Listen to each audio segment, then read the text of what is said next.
Udon foi um rei famoso que viveu em Tan, uma ilha onde não havia rios. Por isso, ele e sua esposa banhavam-se em uma nascente que havia logo atrás de sua casa. O rei tinha uma filha a quem amava muito e a cobria de cuidados. Quando cresceu, a princesa tornou-se uma bela jovem. Udon teve de se ausentar por uns tempos e por 2 anos não usou a fonte. Quando voltou e foi se banhar, viu que uma árvore juju havia crescido e espalhado seus galhos por todo lugar, impossibilitando o acesso à nascente. Então, ordenou que 50 homens cortassem a árvore com machados.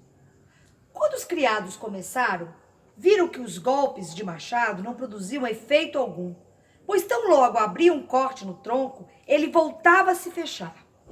Tentaram inutilmente o dia inteiro. À noite, foram comunicar ao rei o seu fracasso em derrubar a árvore. O rei ficou muito zangado e voltou à fonte na manhã seguinte com seu próprio facão. Ao ver o rei tentando cortar seus galhos com a lâmina, a árvore juju lançou uma farpa no seu olho. O rei sentiu muita dor, largou a faca e correu de volta para casa. Como a dor só piorava, não conseguia comer nem dormir. Mandou chamar seus feiticeiros e pediu que descobrissem o motivo de tanta dor. Eles entenderam que a árvore juju o havia atacado em retaliação às suas tentativas de cortá-la para banhar-se na fonte. Disseram que para satisfazer e acalmar a juju, o rei deveria pegar 7 cestos de moscas, uma cabra branca, uma galinha branca, um tecido branco e oferecê-los em sacrifício à árvore. Udon seguiu essas instruções e os curandeiros aplicaram pomadas nos olhos do rei. Mas a dor só piorava. Então, o rei os dispensou e chamou outros. Estes disseram que, embora nada pudessem fazer para aliviar o sofrimento do rei, conhecia alguém capaz de curá-lo. Era um homem espírito que vivia no além-mundo. O rei mandou que o trouxesse até ele. No dia seguinte, o homem espírito chegou para falar com o rei. Se eu curar seu olho, o que eu ganho em troca? Darei metade de minha cidade, incluindo as pessoas que vivem nessa área, além de 7 vacas e muito dinheiro.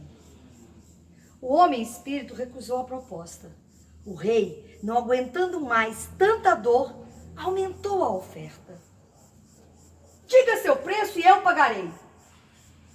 O homem espírito disse que o único pagamento que lhe interessava era a princesa. Udon começou a chorar e mandou o homem embora. Poderia morrer a pensar em perder sua filha. Mas à noite a dor piorou ainda mais. Alguns súditos suplicaram ao rei para que chamasse o espírito novamente e lhe entregassem a princesa. Meu rei, se vossa majestade melhorar, poderá fazer outra filha, mas nada vai adiantar se morrer. O rei, então, mandou chamar novamente o homem espírito, que atendeu rapidamente ao chamado. E com grande pesar, o rei entregou sua filha.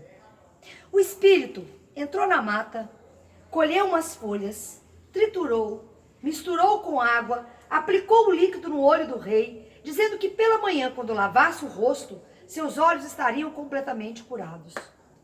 O rei tentou convencê-lo a passar mais uma noite, mas o homem espírito disse que não, e partiu, na mesma noite, para o além-mundo, levando a princesa consigo.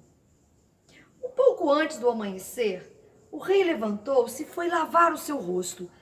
Viu que a farpa da árvore Juju já não tinha mais, e não havia mais nenhuma dor. Enxergava perfeitamente. Recomposto, deu-se conta de que trocara a filha por um olho sadio. Decretou então que o reino todo ficasse de luto por 3 anos. Durante os 2 anos seguintes, o homem espírito colocou a princesa em uma casa de engorda e lhe deu bastante comida. A casa de engorda é uma cabana que alguns povos africanos colocam as mulheres antes do casamento e dão para ela muita comida para que ela engorde bastante, pois esse era o padrão de beleza deles. Nessa casa havia uma caveira que aconselhou a princesa a não comer, pois a estava engordando não para o casamento, mas porque queriam devorá-la. A partir daí, a jovem passou a dar à caveira toda a comida que recebia e se alimentava apenas do calcário do solo. Ao final do 3º ano, o homem espírito convidou alguns amigos para verem a princesa, dizendo que a mataria no dia seguinte e faria um banquete com ela. A caveira escutou tudo e foi contar para a princesa a conversa da noite passada. E disse assim: quando o homem espírito for à floresta com seus amigos para os preparativos do banquete, fuja e volte para a sua cidade. A caveira também deu para a princesa uma poção fortificante e explicou para ela algumas particularidades. Quando chegar a uma bifurcação, você deve jogar um pouco de porção no chão e as 2 trilhas se fundirão em uma só. Saia pelas portas dos fundos, atravesse toda a floresta até chegar à estrada. Se encontrar alguém no caminho, você deve ficar em silêncio. Não cumprimente usando a sua voz, porque vão saber que você não faz parte desse mundo e vão te matar. Também não se vire de jeito nenhum se caso alguém te chamar. Siga em frente, sempre em frente, até chegar à sua casa.